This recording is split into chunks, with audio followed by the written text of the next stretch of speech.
If you turn on the financial news today, you will hear the exact same story repeated over and over again. The economy is booming. The S&P 500 is hitting all-time highs. Real estate is breaking records. We avoided a recession, and according to the people in expensive suits, you should be popping champagne right now. But step outside, talk to a normal human being, or just look at your own bank account, and you will notice a terrifying disconnect. People are exhausted. Credit card debt has smashed past $1.1 trillion. Finding an affordable house feels like trying to win the lottery, and a trip to the grocery store requires the kind of financial planning usually reserved for corporate mergers.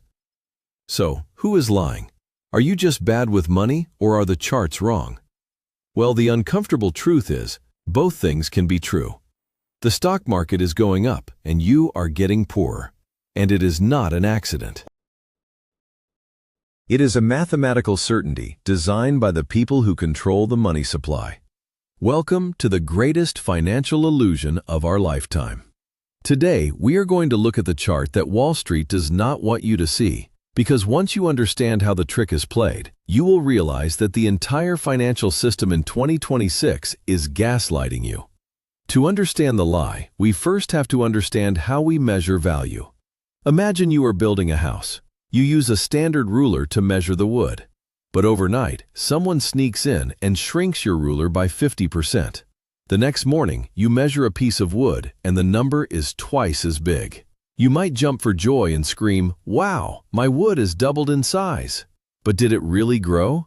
No, the object stayed exactly the same. The instrument you used to measure it just lost its value. This is exactly what is happening to the global economy. But instead of a wooden ruler, we are using fiat currency. The US dollar, the euro, the yen. When you see the S&P 500 go from 4,000 to 5,000, your brain has been trained to think that the economy grew by 25% and companies are producing more value. But that is a nominal illusion. Nominal just means the raw number, completely ignoring what that number can actually buy. Since 2020, the Federal Reserve and the U.S. government printed over 40% of all the dollars in existence. They flooded the system with trillions of dollars out of thin air to keep the economy from collapsing. When you aggressively increase the supply of money, each individual dollar becomes worth less. It takes more of these weaker dollars to buy the exact same assets. Which brings us to the most important chart in modern finance. If you want to see the truth, you have to stop pricing the stock market in dollars. You have to price it in the actual money supply. In economics, the total amount of money circulating in the economy is called M2. If we take the S&P 500 and divide it by the M2 money supply, the illusion shatters. When you look at this chart, you realize the stock market hasn't actually gone up in years. In fact, adjusted for the expansion of the money supply, the stock market peaked way back in 2021. Since then, it has just been trading sideways or slightly down. Let that sink in. The greatest bull run in history, the AI boom, the record corporate profits, all of it disappears when you adjust for the amount of money printed. The stock market isn't a measure of economic health anymore. It is a measure of currency debasement. Stocks aren't going to the moon. The dollar is just sinking to the bottom of the ocean.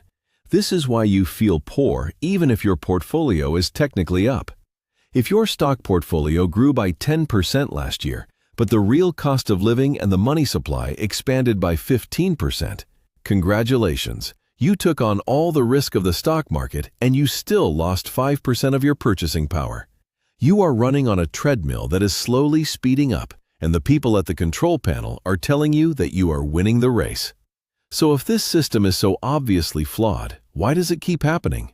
Why do central banks prefer inflation over a stable currency? To answer that, we have to travel back to the 18th century to a French-Irish economist named Richard Cantillon. He noticed something brilliant that is now called the Cantillon Effect. Cantillon observed that when new money is created, it does not enter the economy evenly. The people who are closest to the money printer, like banks, massive corporations, and the government, get to spend that new money first before prices have had a chance to rise. They use this fresh, highly valuable money to buy up hard assets, real estate, stocks, gold, businesses. By the time that new money trickles down to the average worker in the form of a 3% wage increase, months or years have passed. The prices of groceries, gas, and rent have already skyrocketed. Inflation is not a natural disaster. It is a highly efficient mechanism for transferring wealth from the middle class to the elite. If you own assets, inflation is your best friend. Your debt becomes cheaper to pay off, and the nominal price of your assets explodes. But if your only source of income is a salary, and your only savings are sitting in a checking account, you are the one paying for the party. The government taxes you twice. First, they take a percentage of your paycheck. Then, they take the rest through the hidden tax of inflation, silently draining your purchasing power while you sleep. And there is no better example of this illusion than the housing market in 2026. Everyone's parents love to brag about how much their house went up in value. I bought this house for $200,000 in 1990, and now it is worth $1 million. I am a real estate genius. No, Dave, you aren't a genius. You just lived through the most aggressive period of currency debasement in human history. Did the house fundamentally change? Did it magically grow 3 more bedrooms and a swimming pool? No, it is the exact same wood and bricks. It is 30 years older, the roof probably leaks, and the plumbing makes weird noises. The intrinsic value of the shelter did not increase by 500%. The currency used to value it collapsed. And here is the ultimate punchline. When your house goes up in nominal value, who really wins? The local government. Because your property taxes are based on that nominal assessment. You didn't actually gain any new wealth. You still just own one house. But now, you are forced to pay double the property taxes every single year just for the privilege of continuing to live in the exact same house. You have been tricked into cheering for your own financial execution. When you finally see the illusion, you can't unsee it. We are all playing a giant game of Monopoly, but the banker keeps secretly adding more cash to his side of the board under the table. So how do you survive a game that is rigged against you? First, you have to stop saving in fiat currency. Cash is not a safe haven. It is a melting block of ice. Emergency funds are necessary, but holding excess wealth in dollars is a guaranteed way to lose over a 10-year horizon.